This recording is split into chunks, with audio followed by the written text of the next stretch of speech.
Since October 7th, Jerusalem, Israel's capital city, has carried the weight of fear, uncertainty, and resilience.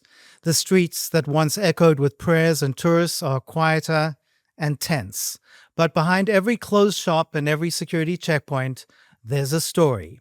I'm joined today by Steve Rubin, the Director of Tourism at the Jerusalem Development Authority, to unpack what's going on in Jerusalem behind the scenes. Welcome, Steve. Hey, Steve. How are you?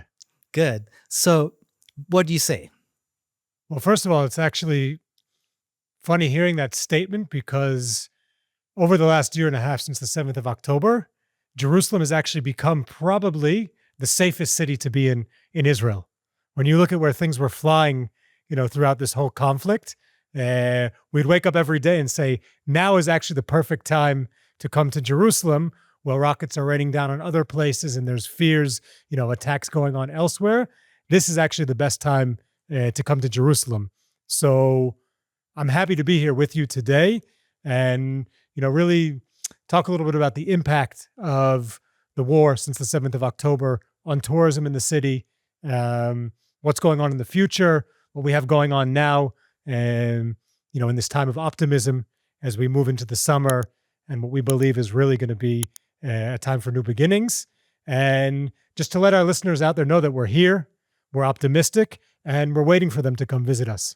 For those who don't know, tell us just a little bit about the Jerusalem Development Authority and yourself. So the Jerusalem Development Authority, or as we say in Hebrew, Harli, we call it, is a joint body of the Israeli government and the Jerusalem municipality, responsible basically for all economic development in the city of Jerusalem. So that can mean everything from trying to get new businesses and high-tech and biomed companies to try and come into the city. It can also mean working on urban renewal projects. A lot of our listeners have probably been to Jerusalem before, right? And they've gone through Park HaMesila, the train park going through the old new train station. Bike paths in Jerusalem, a lot of, just general infrastructure for tourism that we develop. And so our job, and my job personally within tourism, is to worry about bringing up the economic side of tourism within the city. And your summer campaign that you mentioned, talk about that. So we have a great summer campaign. I'd call it actually very economical and cost-effective for people. We're actually handing out money for people to come into the city of Jerusalem. Right? And obviously, when you hear that from Israelis, people get very skeptical sometimes. But we're actually passing out cash for you to come, with your significant other, your extended family, and come into the city and enjoy, within the hundreds of museums and attractions that we have here. So basically, it's very simple. You come for 2 nights in the middle of the week, so Sunday through Wednesday, book 2 nights at a range of hotels that we've been working with. And based on that, every person on your reservation will get 100 shekels on our behalf, given to you as part of a digital wallet. So if you're a family of 5 people, let's say, and you stay for 2 nights during the summer in the middle of the week in Jerusalem, you would get 500 shekels to be used at any dozens of different attractions and museums, cultural institutions within the city. So it's pretty, I think at this time, it's also very, very cost effective for a lot of people when you look in general at tourism in the country when prices have gone quite high in the summer, especially in places like Eilat in the north and Tel Aviv. In Jerusalem, we're actually, paying you to come and visit us. Let's talk about some of the highlights. I went recently to the Jerusalem Food Truck Festival. That's clearly attracted a lot of people. So this has been a big hit for over the years. Just on Thursday, it attracted almost 10,000 people in a place that has a capacity of only 7,000 on the promenade over at Amon and Atziv. And so that's basically, I would look at it as a, festival of different food trucks. You have live music out there and a massive bar. I'm sure you saw the long, long bar that's serving lots of cocktails and anything you can imagine. And so that's really wonderful. You're getting top chefs in Jerusalem that are coming and cooking at really affordable prices. We're talking anywhere between, 25 to 45 shekels for a meal.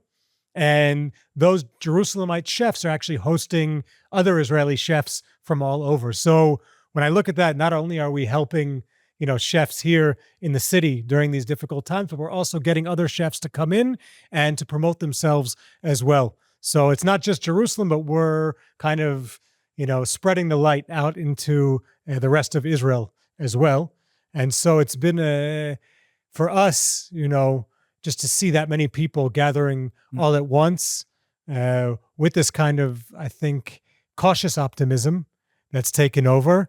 But just to see kind of large gatherings, one day after the other in the city of Jerusalem is really, really wonderful for us. And if you look on our travel website, we have the website, I Travel Jerusalem. I'm sure many people are familiar with it. You can get all the details. It's from 6 to 11, Monday through Thursday, going all the month of July up until rather July 24th. So I suggest people from Jerusalem, not from Jerusalem, go check it out at Armona Natziv, and you won't leave hungry, and you'll really take in all the air. And it's got, the beautiful laser show that we've got going over the city, which I'm sure you've seen, Yeah, it was which runs at different hours, which is really special. So it's more than just a food truck festival. I'd say that it's actually a full, happening taking place in the city. And you also have this fantastic event coming up at the Tower of David Museum celebrating Yoram Gaon. Yes, we have a 2-night festival, I believe, celebrating Yoram Gaon and his contribution, not just to the Jewish state, but also in the city of Jerusalem. Besides that, we've got, festivals, the Israel Festival, for example, which brings leading performers from all over the world in the field of dance and theater and performance art. And they'll be, performing their trade at a number of different institutions in Jerusalem. That's going through to mid-August. You've got 60 years celebrating the Israel Museum. And for most people, always saying, you can go for a whole day at the Israel Museum and only feel like you need to go back more. So now you have a number of special exhibitions dedicated to the 60 years of this incredible institution.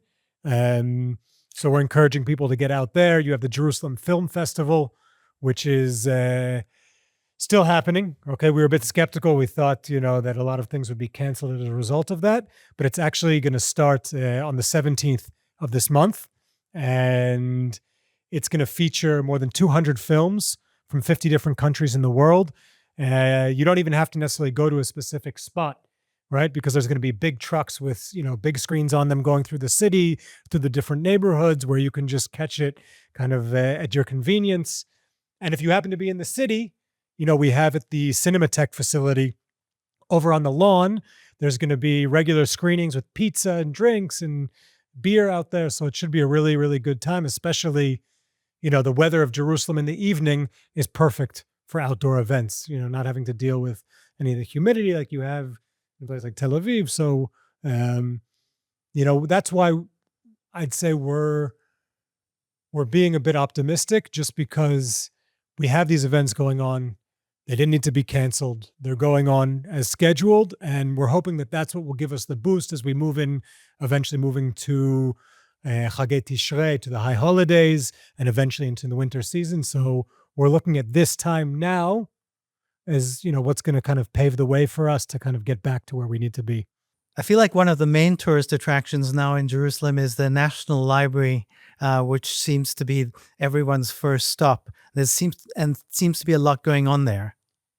Well, it's really, I'd say, a world-class institution, right? First of all, I think in Israel, a lot of people are always looking to go abroad, and they're always comparing things to what we have abroad. I look at the opposite way. When I go abroad, I say, that's like something we have in Jerusalem. And when you look, apropos, at the National Library, I think even calling it a library doesn't do justice to what actually is offered there. It's more like a national treasury and archive and everything that it has to offer. Even before you step inside, I mean, the architecture is remarkable, one of a kind, the way it plays between darkness and light and, the modernity and antiquity coming together in Jerusalem.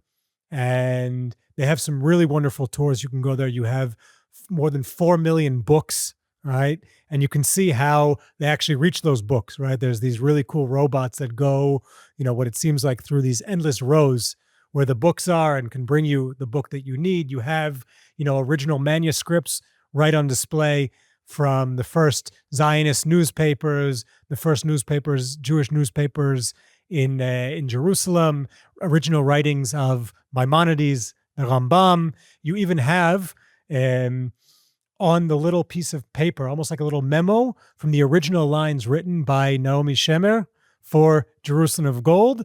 And you can see even where she crossed out certain things and made the changes that made them into what became kind of the famous song that we all know. So it's, when you're looking for things that speak to all ages, I really believe the National Library also does a wonderful job at that. And so they're also running different kinds of tours all the time and events as well. And so I always say, as a historian, right, you had the famous library, the Great Library of Alexandria. Now we have the Great Library of Jerusalem. So Jerusalem, obviously, before the war, attracted so many tourists and pilgrims from all over the world. Now, with flights resuming and things getting back to normal, more or less, do you expect the same kinds of figures and influx of tourists that we had before?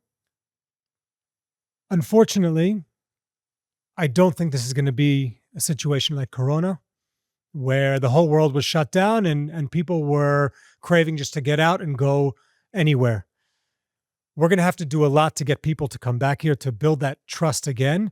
But naturally, I do believe that Jerusalem as a prime destination in the world, and the numbers, over the last few years, pre-corona, actually pre-COVID, actually speak to that. When we had close to 5 million tourists that were here in 2019, and most of them come to Jerusalem, which is remarkable. If they're going to come to one city, it's going to be Jerusalem for the most part.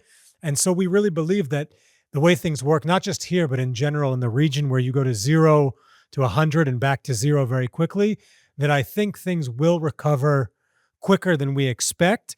But I wouldn't say that tomorrow, immediately when flights open up on all the foreign carriers, that people are going to be here. But we're hoping already by wintertime, maybe Passover of 2026, and of course summer, a year from now, that we'll start to feel and see the Jerusalem that we're all used to, those that are living here and those that are, working in the industry. One of the things that we do at the JDA within tourism, and that's how we met you guys at JNS, is that we give subsidies and different stipends for conferences that are coming into the city and incentive trips of businesses. So our convention bureau, which takes care of all of that, based on maybe how many people are coming for a convention and how many nights they're actually staying in the city, we give, a subsidy for that based on those numbers. So I think that's an attractive element that we have to offer, especially maybe when businesses are looking for incentive trips for their employees. Over the next year could be a really, really good time and to take advantage of what we have to offer as incentives for people to come and visit with their companies. And of course, we see already within the Jewish community, right? People are just delaying their trip. The minute they feel that even if we have a couple weeks, a couple minutes of stability, they're ready to come back. People that have been planning bar mitzvahs and weddings, and their annual family trips, we know they're going to come back. We know our friends within the different Christian communities as well. All right, we're in touch with them all the time. We're speaking to them, seeing what they need, what we can make happen, at least what's in our hands for them to come back and join us. So we're in touch with them all the time. And I really believe a couple months of stability and quiet, what I know, not just things that we're seeing, broadcast on the news, but I believe that will be the trigger and we're going to get people back faster than we expect. People ask me, family and friends, is it safe? What do you say? Make your pitch. Why should people come to Jerusalem now? I don't know if you can tell from the accent, but I wasn't born here. I was born in Philadelphia. And believe me, in most parts of the city of Philadelphia, after certain hours of the night, you wouldn't consider walking around by yourself or with your significant other or at all. Okay? You come to Jerusalem, you can walk around the entire city in most areas without even looking over your shoulder. Mm-hmm. All right? The chances of something happening are very, very minimal. I think the way things are represented in the news are often sensationalized. like I was saying, over the last year and a half, Jerusalem has actually been one of the safest places to be in Israel. And I think that most large American cities, or of course European cities today, with what they're going through, people's personal safety is much greater in Jerusalem.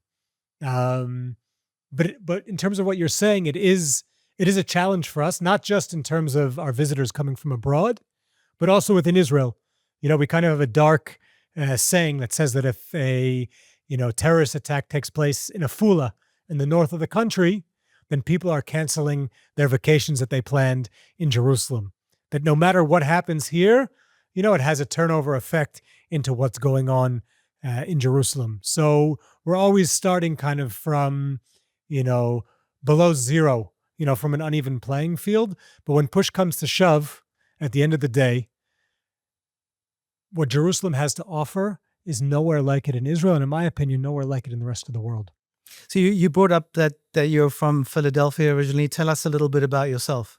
So I was born just outside in suburban Philadelphia, Lower Merion. I'm sure people know it because of Kobe Bryant. And I moved to Israel in 2006 during the height of the Second Lebanese War. I grew up in a very, very Zionist household where my parents had both lived in Israel at some point. And we were always very, very connected to the core of Zionism, the core of the ethos of Zionism. But it wasn't something that was, necessarily talked about or even encouraged. Moved to Israel, and kind of after growing up in a very, very Jewish area, I went off to college on the West Coast and started to experience a bit of anti-Semitism for the first time. And it got me thinking and questioning certain things. And through that and kind of a deeper connection to what it means, to be Jewish and to realize that life isn't like where you grew up 100%, became more connected to my Judaism, to Israel, and decided that after university, I wanted to move here. I mean, actually, during university, I wanted to move here, but I came to an agreement with my parents that I would finish college first, kind of get that insurance policy, and then move out here. So I moved during the height of the Lebanese War and drafted just a couple months later. And I say drafted a couple months later because still, when it's been almost 20 years, still serving, actually having done, between 4 and 5 rounds of reserve duty since the 7th of October. So, that's just a little bit about, but working, primarily in tourism in different capacities and then moving over to my new role in the last year. And you're clearly doing a really good job at it. We both studied journalism. I had a professor who said, you should always ask someone at the end of an interview, is there something important that I missed out? So I'm going to ask you that and ask you what your message is to our viewers. There's no place like Jerusalem in the world, and it's not a cliche. And no matter how many times you come back to this city, there's always some other stone to uncover.